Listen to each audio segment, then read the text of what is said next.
In the last lecture, we added child routing. Let's now improve this app a little bit more. In our servers component, we have our links loading the individual servers, so the single server component, this component here, with this allow edit query parameter. So now in the server component, we should add some button where we say edit server, because right now we get no way of reaching the edit server component besides manually typing this route here, this path here, into our URL. So let's add a button to the server component. I'll add some CSS classes to make this look nice. And of course, I'll add a click listener where I say on edit. Now again, this is on a single server component. So here I'll add the on edit method. And in here, I now want to navigate to the edit server component. We learned how to do this. We need to get access to the router so that we are able to call the navigate method. So let's inject it. Make sure to also add the import from @AngularRouter. And with that injected in onEdit, we can navigate. You learned how to do this, so maybe a time to pause the video and try it on your own. This is how I would do it. I would call my router. Then of course we have the navigate method, and here we need to pass an array. And we simply want to append edit to the end of the currently loaded route. So you could of course also use /servers, the relative path, then use the ID of the currently loaded server again, server ID, and then append edit. But since we already are on this path, why not just use a relative route and just use edit?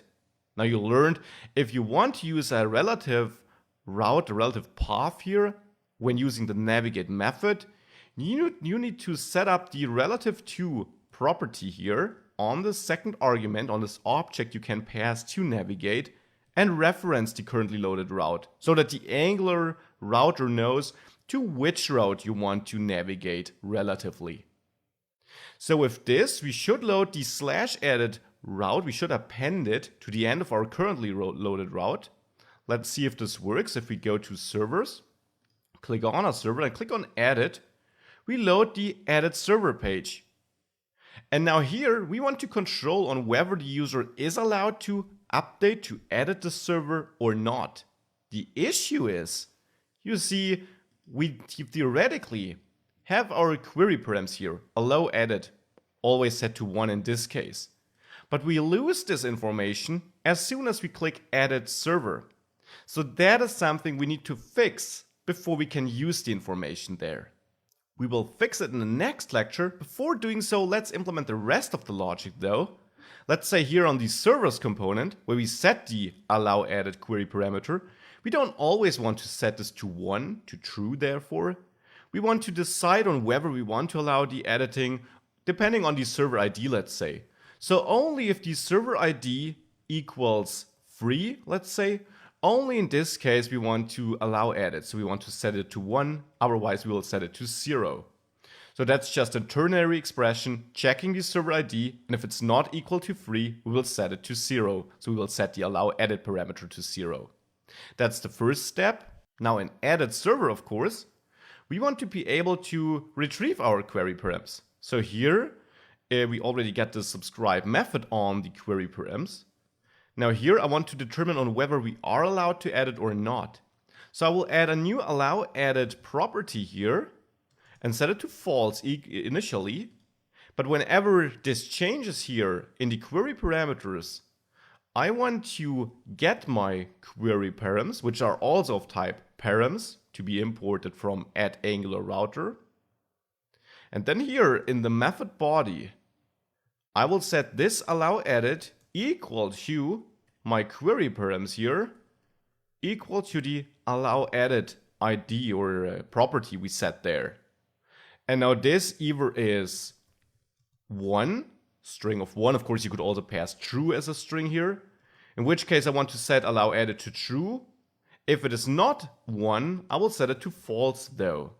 And in the template of this component, we could simply add a heading, let's say, where we say you're not allowed to edit if, and we can use ngIf for this, if allow added is false, so if not allow added, and we wrap all the rest in a new div, so all this part here, only if it is true. And now all of a sudden we would control this, but again the issue is if we click on added server, our query params disappear, so it is always in the you're not allowed to edit mode. Let's fix it in the next lecture. Let's see how we can actually preserve our query params once we navigate again. So in the last lecture we tried to improve our application a bit more, but the issue is our query parameters are gone whenever we navigate away from our single server component to the added server component, for example. So we want to preserve them because we already set this information at the point of time we visit a single server. Now we want to preserve this information once we navigate one step further to the added server component. To preserve that information, we got a simple way of doing so.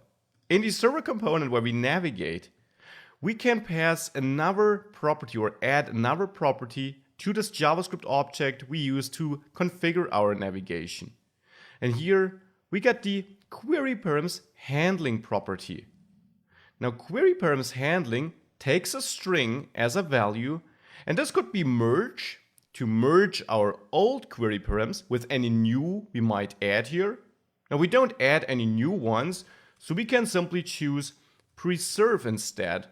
And preserve, which will override the default behavior, which is to simply drop them, and make sure that the old ones are kept. Now if we were to add new ones here, the old ones would actually override the new ones, so we should use merge in this case, but since we don't add new ones, preserve should make sure that we don't lose them. So now if you click on this again and click added server, now you'll see allow added equal to 0 is still set.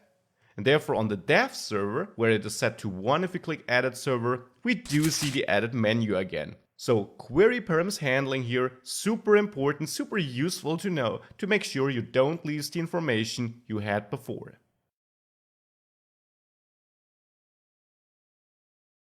Whoa, you already learned a lot about routing. We're nearing the end. But did you ever wonder what happens if we enter something here which we don't cover? Like let's say it's just /something.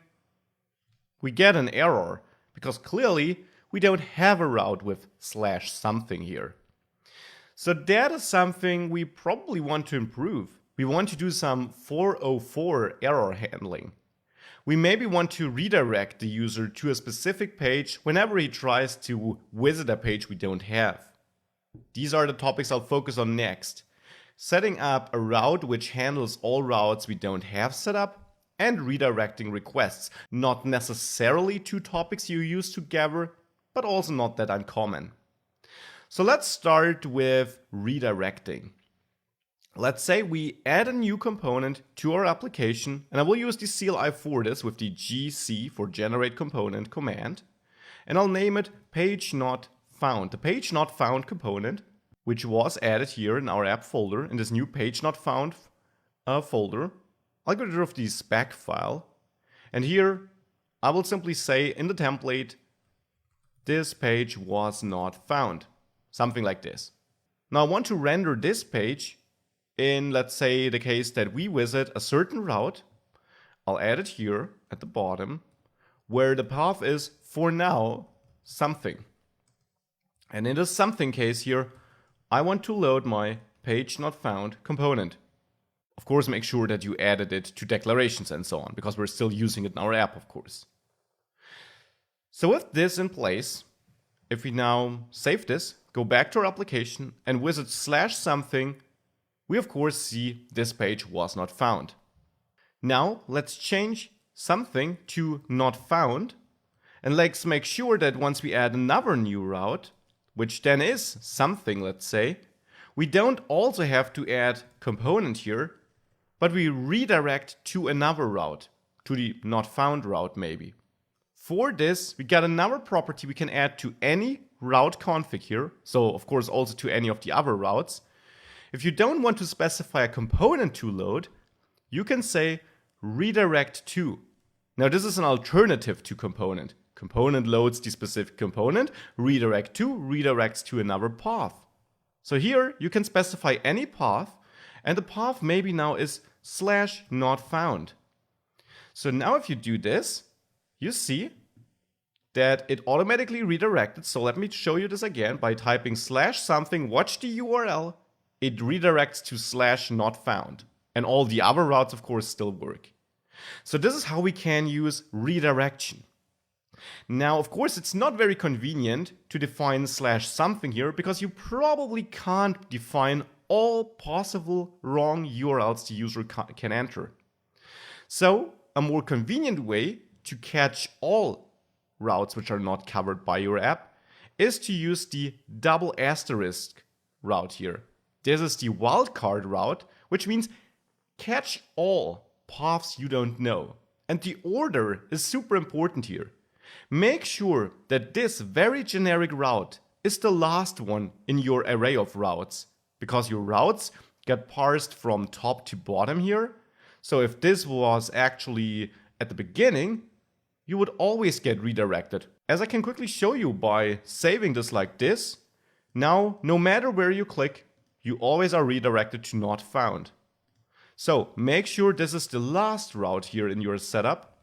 And with this, now all the other routes work, but if you enter anything invalid here, you always get redirected to not found, because now you're using this wildcard route, catching all routes which are unknown to Angular at this point of time once it reaches this line here, and which then redirects to the not found route, which displays the page not found page or component. This is how you can redirect and make sure you catch routes you're not covering right now.